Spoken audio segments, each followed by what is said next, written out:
ये married couple एक दूसरे से डाइवोर्स लेने वाले थे, लेकिन जब उन्हें समुद्र में मौजूद एक बहुत ही एंशिएंट खजाने का पता चला तो वो दोनों मिलकर एक ऐसे खतरनाक सफर पर निकलते हैं जहाँ से वापस आ पाना नामुमकिन है। इस एडवेंचरस कहानी की शुरुआत होती है एक बड़े ओशियन को दिखाते हुए, जहाँ पर फिन नाम का एक इंसान मौजूद था। फिन तो अपने एक साथी के साथ कई सारे इक्विपमेंट लेकर पानी के अंदर कुछ ढूंढ रहा होता है। फिन तो यहाँ पर कई दिनों से मौजूद था और वो बहुत ही डेडिकेटेडली वर्क करता है। ऐसा लग रहा था कि वो कोई छुपा खजाना ढूंढ रहा है। कई हजार साल पहले लोगों की ये मान्यताएं थी कि इसी ओशियन के चारों तरफ एक ऐसी एंशिएंट शिप हुआ करती थी जिस पर वहाँ के राजा कई सारे खजाने लेकर जा रहे होते हैं, लेकिन वो शिप पानी के अंदर कहीं डूब गई। उसके बाद से ही उस खजाने से भरी हुई शिप का कुछ पता ही नहीं चला। फिन से पहले कई सारे लोग भी यहाँ आकर चेक करके गए हैं। कई सालों की मेहनत करने के बावजूद भी किसी को कुछ भी नहीं मिला, लेकिन फिन हार नहीं मानता और किसी भी हालत में वो खजाने को ढूंढ कर रहेगा। फिन तो अपने एक पार्टनर के साथ पानी के अंदर मौजूद होता है और समुद्र की गहराई में जाकर अपनी रिसर्च करने लगता है। उसे सिर्फ ये पता करना था कि शिप के कुछ मलबे यहाँ कहाँ पड़े हैं कि नहीं। इससे अंदाजा लगाया जा सकता है कि वो एंशिएंट शिप आखिरकार कहाँ डूबी होगी।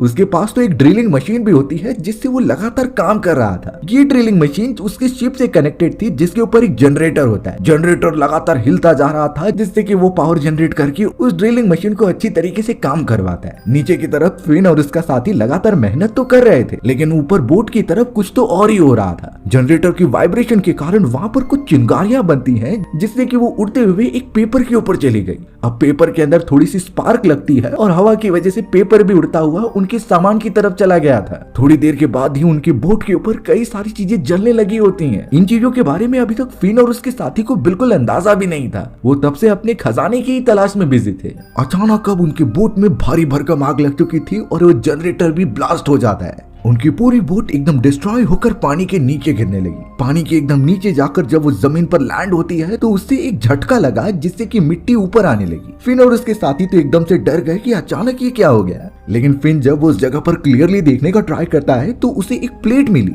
इस प्लेट को नोटिस करने के बाद पता चला कि ये तो बहुत ही ज्यादा पुरानी है। इन सारी चीजों से फिन को अंदाजा लग जाता है कि ये प्लेट उसी जमाने की है जब खजाने से भरी हुई वो शिप पानी के अंदर डूबी थी। शायद ये एंशिएंट प्लेट भी उसी सारे खजाने में से एक हो सकती है। फिन इन चीजों से बहुत ही ज्यादा खुश हो गया और एटलीस्ट उसे कुछ तो आसार दिख रहे हैं कि वो खजाना ढूंढ सकता है। बाकी रिसर्चर्स ने तो हार मान ली थी। अब फिन जल्द से जल्द अपने साथी के साथ ऊपर चला जाता है ताकि वो बोट में बैठकर वहां से निकल जाए, लेकिन दोनों इतने नादान थे कि उन्हें अपनी बोट दिखाई नहीं देती। उन्हें फिर बाद में शौक लगता है कि जो चीज पानी के अंदर गिरी थी वही उनकी बोट थी, यानी वो पूरी तरीके से डिस्ट्रॉय हो चुकी है। फिन तो एकदम से परेशान हो गया क्योंकि उसके पास यही एक बोट थी जिसे कि वो अपनी प्रॉपर्टी कह सकता था। अब थोड़ी देर तक वहीं रुकने के कारण कुछ लोग वहां पर आते हैं जो कि एक गैंगस्टर के लिए काम करते थे। उन्होंने फिन को पकड़ा और अपने साथ अपने बॉस के पास लेकर चले गए। अब यहाँ पर ये ब्लैक गैंगस्टर, जैसे कि हमने कई सारी कहानियों में देखा है, उसने फिन को कुछ पैसे दिए थे लोन पर, लेकिन फिन ने अभी तक वो सारी चीजें लौटाई नहीं है। तो अब गैंगस्टर किसी भी तरीके से अपने पैसे वसूलना चाहता है, लेकिन फिन तो एकदम फ्रस्ट्रेट होकर कह रहा था कि मेरे पास एक बोट ही मौजूद थी, वो भी चली गई। पर अपनी जान बचाने के लिए फिन उस गैंगस्टर को वो प्लेट दिखाता है जो कि उसी जमाने की थी और उसे भरोसा दिलाने लगा कि ये खजाने वाले शिप से ही बिलोंग करती है।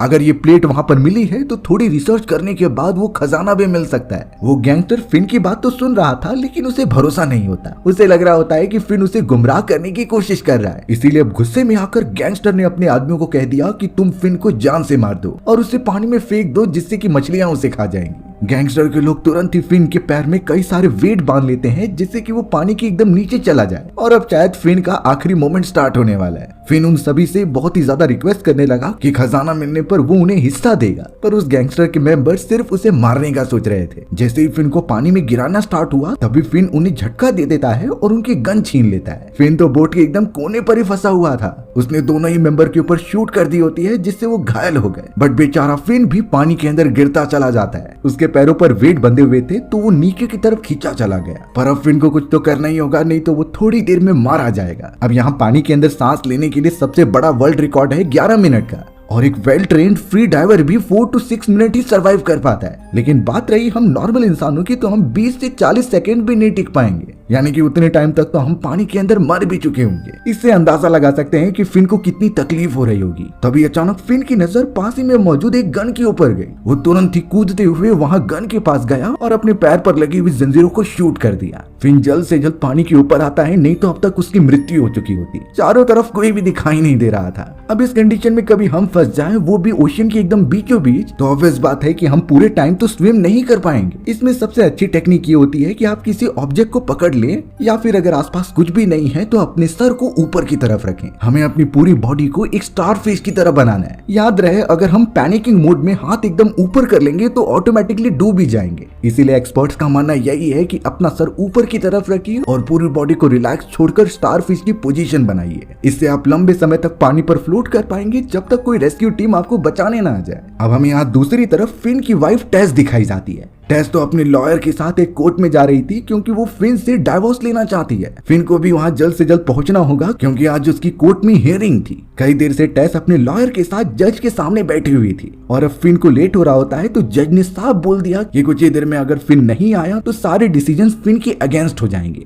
यानी कि टेस को डाइवोर्स मिल जाएगा और फिन की जितनी भी प्रॉपर्टी बची हुई है वो सब टेस के नाम पर हो जाएंगी। बेचारा फिन भागता हुआ वहाँ पर पहुंच तो रहा था लेकिन देर हो चुकी थी। जज ने सारे डिसीजन पहले ही ले लिए। फिन एक और बार टेस को समझाने का ट्राई करता है कि वो एक और बार नए सिरे से जिंदगी चालू करेंगे, बट टेस फिन से परेशान हो चुकी थी। फिन हमेशा से खजाने की तलाश में रहता जिससे कि वो उसे टाइम नहीं दे पाता, तो इन्हीं रीजंस की वजह से टेस ने उसे डाइवोर्स दे दिया। टेस तो अच्छी तरीके से पढ़ाई करेगी और अपनी जिंदगी बनाएगी। टेस ये भी बताती है कि मुझे तुम्हारी सारी प्रॉपर्टी यानी कि तुम्हारे बोट से लेकर हर एक चीजें मिल चुकी हैं। पर फिन तो टेस को एक सच्चाई बताता है कि उसकी बोट कल ही एकदम डिस्ट्रॉय हो गई, यानी उसके पास अब कोई भी बोट नहीं है। टेस ये जानकर एकदम गुस्सा हो रही थी और वो तो इस सिचुएशन में फिन को हिट भी कर देती है। लेकिन फिन यहाँ पर टेस को कन्विंस करने के लिए एक बात बताता है। फिन ने तो उसी एंशिएंट खजाने के बारे में इंफॉर्मेशन दी जो कि वो ढूंढ रहा था। फिन ने कई दिनों की मेहनत के बाद वो एंशिएंट खजाने में से एक प्लेट ढूंढ ली होती है समुद्र में, और उसी प्लेट की ड्राइंग वो पूरी तरीके से टेस को बनाकर दिखाता है। टेस तो एक आर्कियोलॉजिस्ट की एक स्टूडेंट थी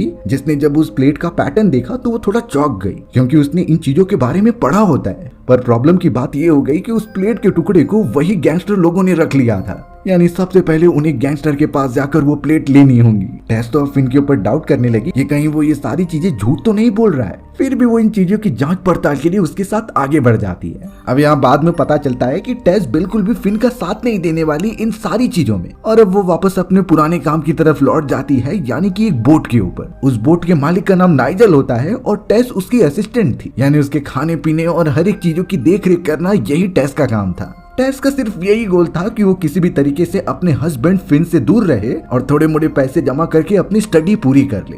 एटलीस्ट इससे उसे अच्छी खासी नौकरी मिल सकती थी किसी भी शहर के अंदर। टेस तो अब यहाँ अपने बॉस नाइजल से भी कहती है कि आपको भी जिस शहर में जाना है उसके लिए रवाना हो जाते हैं, हमें ज्यादा देरी नहीं करनी चाहिए। लेकिन नाइजल कह रहा था कि जब तक मेरी बेटी लिस यहाँ पर नहीं आ जाती तब तक मैं नहीं जा सकता। नाइजल की बेटी लिस को थोड़ी सी शॉपिंग करनी थी, इसीलिए वो शहर में रुक गई। वो कुछ ही घंटों में यहाँ पर आती ही होगी। पता नहीं टेस को इतनी ज्यादा क्या प्रॉब्लम हो रही होती है कि उसे जल्दबाजी हो गई थी यहाँ से जाने की। हमें तो अब यहाँ फिन दिखाया गया जो एकदम निराश होकर अपने दोस्त के साथ बैठा हुआ था। फिन डिस्कस कर रहा होता है कि आखिर उस खजाने को ढूंढा कैसे जाए। इसके लिए उसे किसी की मदद लगेगी जो थोड़ी मोड़ी फंडिंग कर सके। अब ऐसा इंसान कौन मिलेगा जो फिन की इन बातों पर विश्वास करे। तब जाकर फिन का वो दोस्त उसे एक आदमी के बारे में बताता है जो बिलियनियर था, यानी कोई और नहीं बल्कि वो नाइजल के बारे में ही उसे रिकमेंड कर रहा था। अगर फिन को नाइजल का साथ मिल गया तो शायद वो खजाना ढूंढने के लिए तुम्हें फंडिंग दे सकता है। पर प्रॉब्लम ये थी कि फिन नाइजल से मिलेगा कैसे। उसके मिलने के लिए तो शायद अपॉइंटमेंट लगती होगी जो कि फिन को ऑब्वियसली कोई नहीं देगा। तब जाकर फिन का वो साथी एक और उपाय निकालता है जो कि बोल रहा था कि नाइजल की बेटी लिस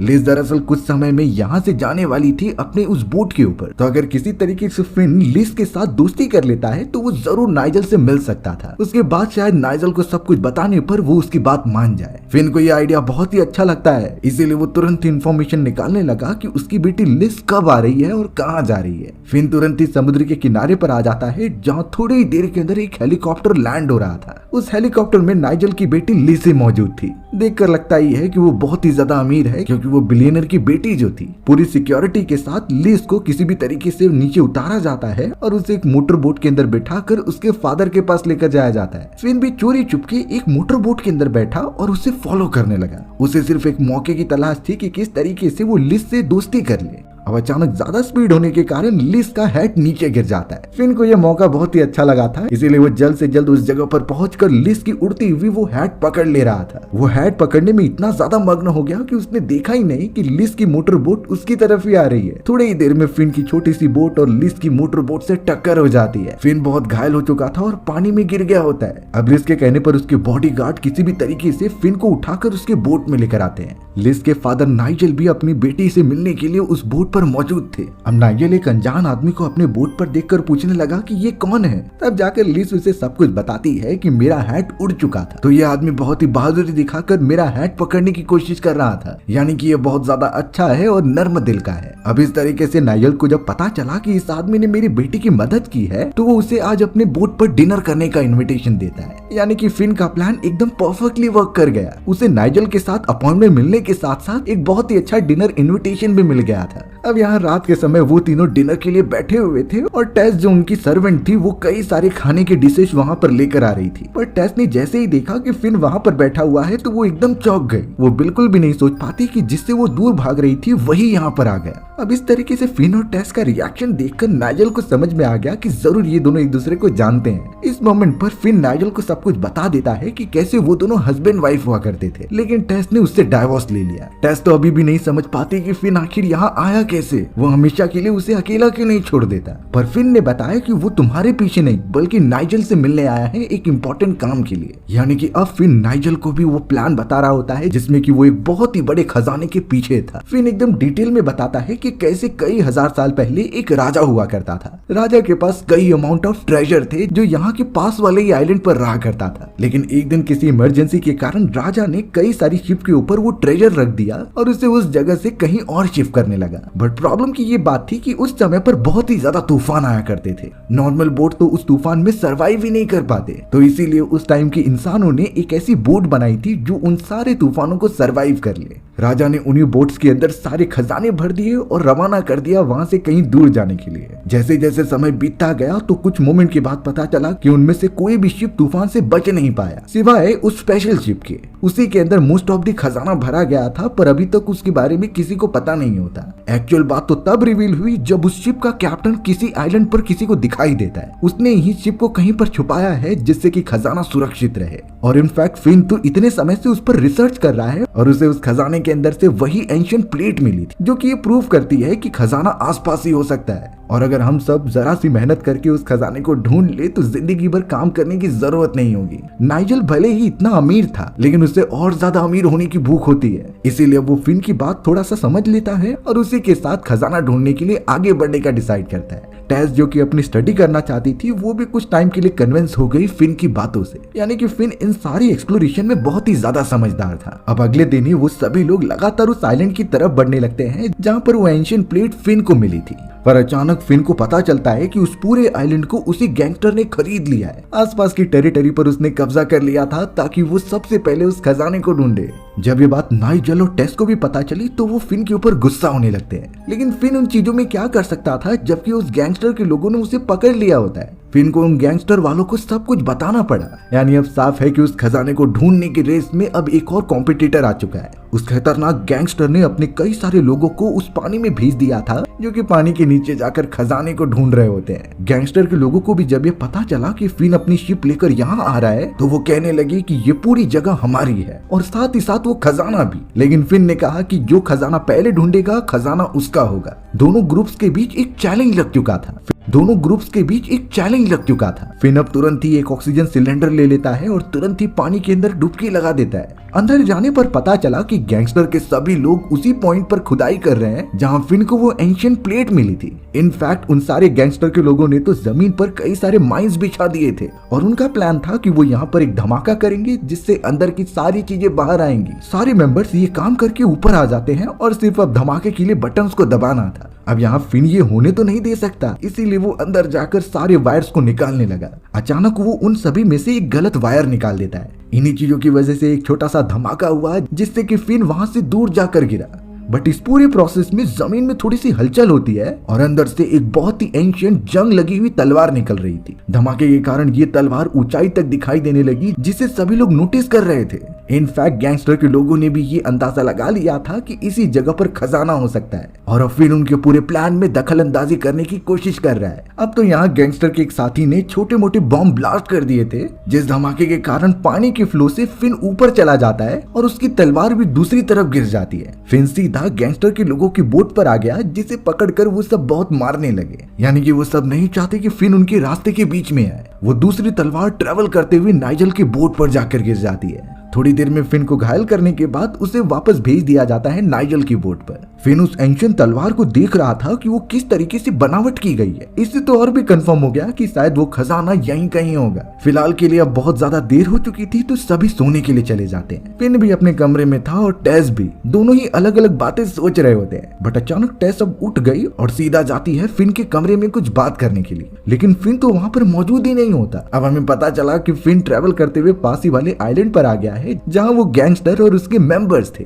फिन ने तो तलवार की मदद से उन सारे मेंबर्स को मारना स्टार्ट किया। यानी कि वो उनसे कुछ बात करना चाहता था, लेकिन वो डायरेक्ट हमला करते हैं, तो इसका पलट जवाब तो देना ही होगा। किसी भी तरीके से उन्हें मारने के बाद अचानक एक मेंबर ने फिन के पीछे से हमला किया। फिन वहीं पर बेहोश हो जाता है। उस छोटे से ब्लैकी गैंगस्टर को सारी बातें पता चल गई थी और वो शायद फिन को मारने जा रहा था। लेकिन फिन बताता है कि वो मेंबर्स तुम्हारे लिए खजाना नहीं ढूंढ सकते। तुम अगर मुझे चांस दो तो मैं उस खजाने को ढूंढ लूंगा और तुम्हें उसमें का कुछ % हिस्सा भी दूंगा। पर गैंगस्टर गुस्से में कहता है कि मुझे कुछ हिस्सा नहीं बल्कि पूरा खजाना चाहिए। और यहाँ गैंगस्टर ने फिन के सामने एक ऑफर रखा कि तुम अगर मेरे लिए खजाना ढूंढ दोगे तो वो तुम्हें जिंदा छोड़ देगा। साथ ही साथ फिन ने जितना भी लूट लिया था उससे माफ कर दिया जाएगा। फिन को ये भी ऑफर अच्छा लगता है क्योंकि उसकी जान तो बची रहेगी, इसीलिए वो जल्द से जल्द वापस अपनी बोट पर आ गया। टेस तो फिन से पूछती है कि आखिर वो कहाँ पर गया था। तब जाकर फिन को सब कुछ बताना पड़ा और जब टेस को पता चला कि उसने गैंगस्टर से इतने सारे डॉलर्स लिए थे तो वो बहुत ही ज्यादा शॉक हो गई।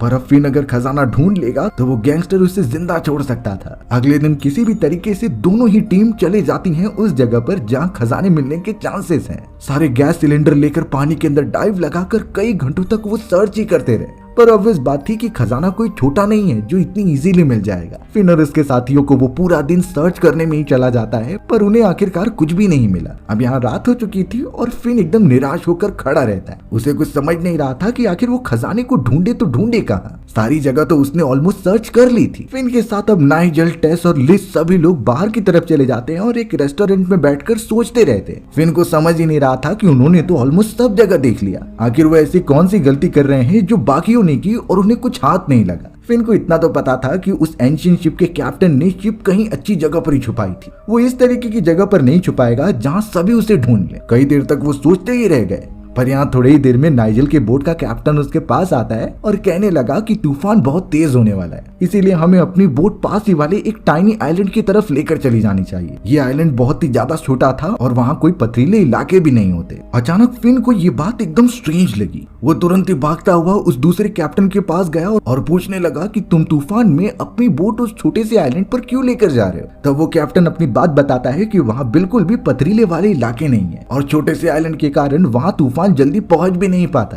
तब जाकर फिन को एक इम्पोर्टेंट बात पता चलती है और उसे कहीं न कहीं लग रहा था कि जिस चीज की वो तलाश कर रहे हैं उन्हें उस छोटे आइलैंड के पास ही मिलेगा। फिन ये चीजें टेस और नाइजल को समझा देता है। यानी अगले दिन ही वो निकल पड़े थे उस छोटे से आइलैंड के पानी के अंदर डाइविंग करते हुए। समुद्र की तल पर वो सारी चीजें अच्छे से देखने लगे। शुरुआती कुछ घंटों में तो उन्हें कुछ नहीं मिला था, लेकिन तभी अचानक उन्हें कुछ एंशिएंट तोप मिली होती है जो पानी के तल के अंदर थी। इसे देखकर तो टेस भी एकदम खुश हो गई। फिन को जब ये चीजें दिखाई गई तो वो कंफर्म करता है कि ये उसी शिप की तोप है जो आज तक पानी के अंदर धसी रही। अब वो सभी उस टाइनी आइलैंड के बीच के किनारे चले जाते हैं। मेटल और गोल्ड डिटेक्टर से वो चारों तरफ देखने लगे, जिससे उन्हें शिप के कई सारे पार्ट्स मिलते हैं। यानी फिन अंदाजा यही लगा रहा था कि उस एंशिएंट जमाने के कैप्टन ने शिप यहीं लादी थी और उसे आइलैंड पर ही कहीं रख दिया। वो पूरी शिप समय के साथ साथ डिस्ट्रॉय हो गई और पानी में समा गई। अब कई देर तक सर्च करने के बाद उन्हें शिप के कई सारे मलबे तो मिल जाते हैं, लेकिन वो एक्चुअल खजाना नहीं मिला। तो फिर ये ऑब्वियस बात होगी कि वो खजाना यहीं कहीं आइलैंड पर होगा, इसीलिए हमें अंदर जाकर ढूंढना चाहिए। फिन को थोड़ी सी इन्फॉर्मेशन मिली थी कैप्टन के द्वारा कि इस छोटे से आइलैंड पर एक चर्च भी मौजूद है। वो चर्च एकदम बीचों बीच था, तो शायद वहाँ पर कुछ उन्हें मिल सकता है। इसीलिए फिन और टेस बिना देरी किए लगातार ट्रैवल करते हुए वहाँ के फॉरेस्ट को पार करते हैं और चर्च के अंदर पहुंच जाते हैं। वो चर्च कई सालों पुराना लग रहा था, जैसे कि यहाँ कोई आया ही ना हो। पर लकीली वहाँ के पुरानी अलमीरा में उन्हें कुछ बुक्स मिल जाती हैं। उन्हीं बुक को अब वो दोनों पढ़ने लगे थे ताकि उसमें से कुछ क्लू मिल जाए। टेस को तो उन्हीं में से एक किताब मिली जिसे कि वो तुरंत ही पढ़ने लगी। चौंकाने वाली बात थी कि उस जगह पर एक ऐसी कहानी लिखी गई थी जैसे कि कोई अपने एक्सपीरियंसेस बता रहा है। फिन ने भी जब उसके ऊपर गौर किया तो सभी उसे डीकोड करने में लग गए। उसमें कोई तो अपने बारे में बता रहा था कि कैसे जब वो इस आइलैंड पर आया तो उसे लगा कि इस जगह पर और कोई भी नहीं आ सकता, लेकिन उसके बाद कई सारी सेनाएं यहाँ पर आती रही, यानी कि वो सीक्रेट चीज इस जगह पर सुरक्षित नहीं थी। तो इसीलिए उस आदमी ने उस इम्पोर्टेंट चीज को हमेशा हमेशा के लिए दफना दिया। अब उस जगह पर ग्रेव का नाम भी लिखा होता है, जिसे फॉलो करते हुए फिन और टेस उस कब्रिस्तान में चले गए थे। वहाँ पर बहुत सारी ग्रेव मौजूद थे, लेकिन एक ग्रेव सबसे अलग होती है। उस पर वही नाम लिखा था जो सालों पुरानी उस शिप का होता है। यानी उन्हें कहीं न कहीं लगने लगा कि इस ग्रेव के अंदर जरूर कुछ हो सकता है, शायद वो खजाना यहीं पर छुपाया गया हो। फिन तुरंत ही टेस की मदद से उस ग्रेव को खोदने लगी और कई घंटों बाद उन्हें वहाँ से एक कंटेनर मिलता है। कंटेनर को ओपन करने के बावजूद भी उसमें खजाना नहीं मिला। उसमें तो एक लेटर होता है जिसमें कुछ बताने के साथ साथ एक कोऑर्डिनेट्स भी दिए गए थे। दरअसल ये उसी एंशिएंट कैप्टन द्वारा लिखा गया था जो एक्चुअल में उस खजाने की लोकेशन बता रहा होता है। लेटर में लिखा होता है कि उसे पहले से पता था कि इस जगह पर दुश्मन हमारे खजाने को ढूंढने आएंगे, इसीलिए मैंने खजाने को उस मिस्टीरियस जगह पर छुपा दिया जहाँ तक कोई नहीं पहुँच सकता। लेटर में तो एक कोऑर्डिनेट लिखे गए होते हैं जो कि एक छोटे सी चट्टानी वाले द्वीप के थे। सबसे शॉकिंग बात होती है कि वो छोटा सा द्वीप पूरे साल भर पानी के अंदर डूबा रहता था। सिर्फ साल में एक बार ही वो पानी के बाहर आता है जब पानी का बहाव एकदम कम हो जाता है, और लकीली ये वही समय चल रहा होता है जैसा कि लेटर में दिया गया था। यानी वो उस पर्टिकुलर कोऑर्डिनेट पर जाकर उस खजाने को ढूंढ सकते हैं। फिन और टेस को तो ऐसा लग रहा था कि अब उन्हें खजाना मिल ही जाएगा। वो दोनों तुरंत ही वहाँ से जाने लगे क्योंकि अब उनके पास तो कोऑर्डिनेट्स भी मौजूद है। सिर्फ वहाँ जाकर उन्हें खजाना लेना है और वापस चले जाना है। लेकिन तभी उस जगह पर गैंगस्टर और उसके सारे मेंबर्स आ गए। उन्होंने फिन और टेस को चारों तरफ से घेर लिया और उन्हें गन पॉइंट करके कहने लगी कि हमें वो सारे कोऑर्डिनेट्स बता दो, क्योंकि ऑब्वियसली गैंगस्टर पूरा खजाना अकेले लेना चाहता था। वो तो खजाने के लिए इन दोनों को भी जाने ले सकता है। ये बात फिन और टेस को तो पता चल गई थी, इसीलिए वो मौका देखकर गैंगस्टर और उसके लोगों को मारने लगते हैं और वहाँ से एक मोटरसाइकिल के ऊपर बैठकर भागने लगते हैं। टेस ने तो जाते जाते गैंगस्टर के भी मेन अड्डे पर हमला कर दिया था, लेकिन एक झाड़ी से लगने के कारण टेस नीचे गिर जाती है। फिन जो कि मोटरसाइकिल पर एकदम स्पीड में था, वो टेस को आवाज देता है, लेकिन उसकी बदकिस्मती थी कि आगे चलने के बाद थोड़ी दूरी पर ही एक खाई आ जाती है। फिन अपने आप को संभाल नहीं पाता और मोटरसाइकिल के साथ नीचे गिर जाता है। मोटरसाइकिल पूरी तरीके से डिस्ट्रॉय हो चुकी थी। अब यहाँ टेस को देखकर लगा कि फिन इस पूरे हादसे में मारा जा चुका है। गैंगस्टर के सारे मेंबर्स वहाँ आकर टेस को पकड़ लेते हैं और अपने साथ जबरदस्ती लेकर जाते हैं। टेस को ये बिल्कुल अंदाजा नहीं कि फिन बच गया है और वो पानी में गिरा था। फिन भी बेचारा अपनी एक्स वाइफ को उन गैंगस्टर से बचा नहीं पाता। अब सारे गैंगस्टर्स टेस को पकड़कर सारी इन्फॉर्मेशन निकलवाते हैं। बेचारी टेस को सब बताना पड़ा अपनी जान के खातिर। इनफैक्ट वो तो उन सभी को लेकर चली गई थी उसी इंपॉर्टेंट कोऑर्डिनेट वाली जगह पर जो इस टाइम पर पानी के ऊपर मौजूद था। एग्जैक्ट पोजीशन पता करने पर सभी गैंगस्टर्स एक रस्सी बांधकर टेस को नीचे भेजते हैं। यानी वो टेस से ही काम कराना चाहते थे और खजाना जो भी मिलेगा सभी के ऊपर अपना हक जमा लेंगे। टेस बेचारी धीरे धीरे पानी के अंदर जाती है और वहाँ अपनी एक्सप्लोरेशन चालू करती है, लेकिन इस बार उसे ढूंढने में जरा भी देरी नहीं हुई और उसे एक्चुअल में वो ट्रेजर मिल जाता है जिसके इतने महीनों से वो तलाश कर रहे हैं। बड़े बड़े सोने के बॉक्सेस और कई सारी हीरे जवाहरात वहां पर मौजूद थे। शायद इनकी कीमत तो इस जमाने में अनलिमिटेड होगी, लेकिन टेस को अंदाजा था कि यहाँ का बहाव जल्दी तेज होने वाला है, तो इसीलिए उसने अपने बॉडी से बंधी हुई एक रस्सी को एक खजाने के ऊपर बांध दिया। वो पूरे खजाने को ऊपर लेके जाने का ट्राई तो कर रही थी, बट पानी का बहाव तेज हो गया। टेस तो बेचारी वहीं पर फंसी रह गई। पर अब उस बॉक्स के अंदर जितने भी गोल्ड कॉइन्स और हीरे जवाहरात मौजूद थे वो ऊपर की तरफ जाने लगे। छोटे से होल में से पूरा पानी बाहर निकल रहा था, जिससे कि गोल्डन कॉइन्स भी बाहर गिरने लगते हैं। अब गैंगस्टर और उसके सभी मेंबर्स जब ये चीजें देख रहे थे तो उन्हें ये कंफर्म हो गया कि यहीं पर वो खजाना मौजूद है। गोल्डन कॉइन्स, वो भी इतने ज्यादा प्रीमियम, उन्होंने आज तक कभी नहीं देखे। अब यहाँ गैंगस्टर ये नहीं सोच रहे थे कि टेस अभी भी अंदर है, उसे बाहर निकाला जाए। गैंगस्टर के आदेश पर अब उसके मेंबर्स डाइविंग सूट पहन लेते हैं और सीधा जंप कर देते हैं पानी में। ये इसीलिए ताकि वो जल्द से जल्द खजाना ढूंढकर यहाँ सब कुछ लेकर चले जाए। अब दूसरी तरफ हमें फिन दिखाया गया जो अपनी एक्स वाइफ टेस की मदद करना चाहता था। फिलहाल के लिए फिन ने अपने एक गैंगस्टर के साथी को कॉल लगाया जिसके साथ वो पहले काम कर चुका था। फिन ने उससे मदद मांगी और सारी सिचुएशन को अंडरस्टैंड करवाया। लकीली वो मदद करने के लिए मान जाता है और फिर सीधा उसी कोऑर्डिनेट को फॉलो करते हुए उस जगह पर पहुंचा जिस होल के ठीक नीचे टेस मौजूद थी।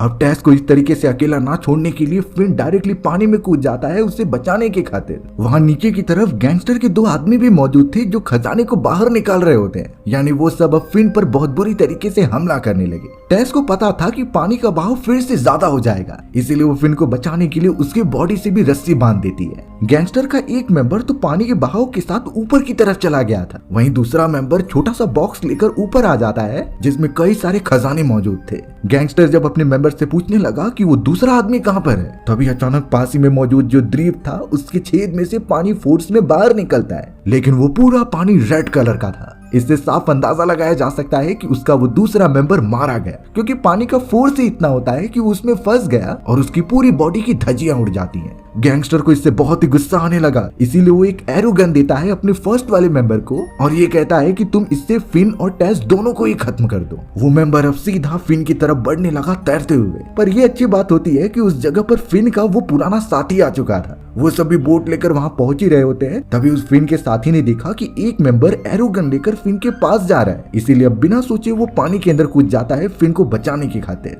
जिस गैंग मेंबर के पास एरो गन थी उससे फिन का दोस्त लड़ तो रहा था, लेकिन उसने शूट कर दिया होता है जिससे वो एरो फिन के साथी के पैर में लग गया। दोनों के बीच काफी ज्यादा घमासान लड़ाई हो रही होती है पानी के अंदर ही। यहाँ ऊपर की तरफ गैंगस्टर बहुत ही ज्यादा मतलबी था, वो तो पूरा खजाना अकेले ही लेकर वहाँ से जाने की फिराक में होता है, पर तभी वो खजाना नीचे गिर गया। सारे के सारे हीरे जवाहरात और गोल्ड कॉइन फैल जाते हैं, लेकिन खजाने का वो कंटेनर बहुत ही भारी था जो सीधा नीचे तल की तरफ गया और उस गैंगस्टर के फर्स्ट वाले मेंबर के सर पर जाकर लग गया। इससे वो बेहोश हो गया, जिससे कि फिन, टेस और उसके साथी को ऊपर आने का मौका मिला। टेस तो उसी प्लेन के पास पहुंच जाती है। गैंगस्टर यहाँ बहुत ही गुस्सा कर रहा था और उसने टेस को पकड़ा और अपने प्लेन में बंद कर दिया। वो यहाँ से जाने की फिराक में होता है और उसने प्लेन भी चालू कर दी थी। टेस तो उसे रोकने की बहुत कोशिश करती है, बट गैंगस्टर ने उसे मारकर बेहोश कर दिया था। अगर ऐसा रहा तो वो गैंगस्टर टेस को लेकर कहीं दूर चला जाएगा। अच्छी बात हुई कि उस जगह पर नाइजल की बेटी लिस आ चुकी थी। उसके पास एक मोटर बोट होती है जिस पर उसने फिन को बिठाया और पीछा करने लगी उसी प्लेन का।